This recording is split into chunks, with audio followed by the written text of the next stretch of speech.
हमारे साथ इस वक्त बने हुए हैं और अच्छी बात यह है कि गौरांग सर गौरव त्यागी हैं सोनीपत हरियाणा से और इन्होंने कहा है कि गौरांग शाह सर से ही मुझे एडवाइस चाहिए, मैं उनका बहुत बड़ा फैन हूं, आपसे हम्बल रिक्वेस्ट है कि प्लीज उनसे ही मेरे सवाल का जवाब लें। तो अब आपके कवरेज में हो या ना हो आपको जवाब देना है। वैसे जोमेटो पे राय जानना चाहते हैं। बाइंग प्राइस में बता देता हूं 232 के आसपास इन्होंने इसकी खरीदारी की हुई है और 150 शेयर इन्होंने ले रखे हैं जोमेटो के। हालांकि गौरव 6 महीने का नजरिया चाहते हैं, लेकिन मैं गौरव बता दूं गौरांग सर एक विस्तृत नजरिया देते हैं लंबी अवधि के निवेश के हिसाब से। तो गौरांग सर जोमेटो पे गौरव को क्या राय होगी? आपके बहुत बड़े फैन हैं। प्रशांत भाई, खरीद का क्या स्तर था? मैं एक बार बता 232। तो गौरव जी, पहले तो प्रश्न पूछने के लिए आपका बहुत बहुत धन्यवाद। आपको सादर प्रणाम और शुभ प्रभात और नमस्कार हमारे तरफ से। मैं बिल्कुल इत्तेफाक रखता हूं जो प्रशांत भाई ने अभी कहा है कि मैं छोटी मध्यम अवधि के लिए तो सक्षम नहीं हूं राय देने के लिए, लेकिन हाँ, लंबी अवधि के लिए अनिवार्य होगा डिस्क्लोजर देना प्रशांत जी के। जोमेटो पर काफी लंबे समय से, जब से आईपीओ आया, आईपीओ नोट द्वारा, आईपीओ के पश्चात बुनियादी तर्क के आधार पर खरीदारी की राय हमारी निरंतर रही है, आज के तारीख में भी है। गौरव भाई को एक ही चीज कहूंगा कि अपना नजरिया बदल दे। अगर उनके पास समय सीमा की पाबंदी नहीं है तो कम से कम साल, 1.5 साल, 2 साल का आप निवेश को समय दीजिए, जिससे आपके निवेश के ऊपर आपको लाभदायक मुनाफा मिल सकता है। और उसके कारण यह है कि जिस प्रकार से डार्क स्टोर्स में वृद्धि की है, पहले बात की थी कि 2026 तक 2000 डार्क स्टोर्स खुलेंगे। इस तिमाही के नतीजे के पश्चात इन्होंने बहुत ही बड़ी मात्रा में निवेश किया है केपेक्स में, और इस साल के अंत तक दिसंबर 2000 यानी कि एक साल पहले दिसंबर 2025 तक इनके 2000 डार्क स्टोर्स खोलने का इन्होंने टिप्पणी की है, जिससे मार्केट शेयर बढ़ेगा।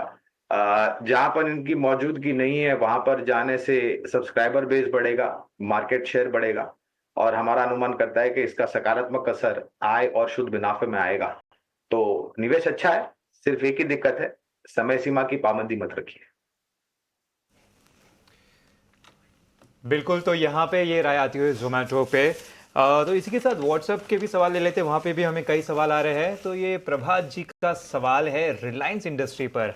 25 शेयर होल्ड कर रहे हैं 1190 के भाव से।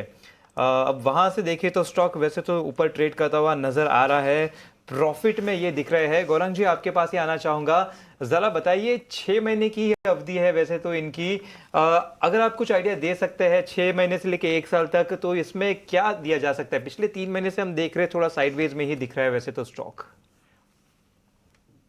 पहले तो मैं, जो भी आपके दर्शक 3-6 महीने का नजरिया रखते हैं और शेयर बाजार से अच्छा मुनाफा कमाने की इच्छा रखते हैं, उनको निराश होना पड़ेगा, क्योंकि हमारा आकलन अनुमान ये कहता है कि जनवरी 2025 से लेकर के जून 2025 यानी कि जो पहले कैलेंडरी साल के 6 महीने हैं, वहां पर बाजार में बहुत अच्छी रिकवरी आए। हाल में जो परिस्थिति यहाँ है उसको ध्यान में रखते हुए हमें लग रहा है कि बहुत सीमित आपको बाजार में हलचल आती हुई नजर आएगी।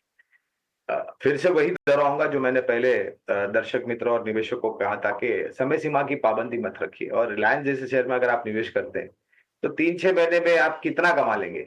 अगर समय सीमा में परिवर्तन करते हैं और लंबी अवधि का अगर आप नजरिया रखते हैं तो हमारे 1500 के पार के लक्ष्यांक है रिलायंस इंडस्ट्रीज में, और इनका स्तर 1100 के कुछ स्तर पे था। 25 शेयर है, इनको मैं ये भी राय दूंगा कि इस स्तर पर या 1200 के आसपास अगर गिरावट बाजार में आती है और अगर इनके पास लंबी अवधि के लिए निवेश लायक पूंजी है तो 25 संख्या रख करके आप संतुष्ट मत रहिए, अपना निवेश और बढ़ाएं और समय सीमा जो अवधि है उसको बढ़ा दें।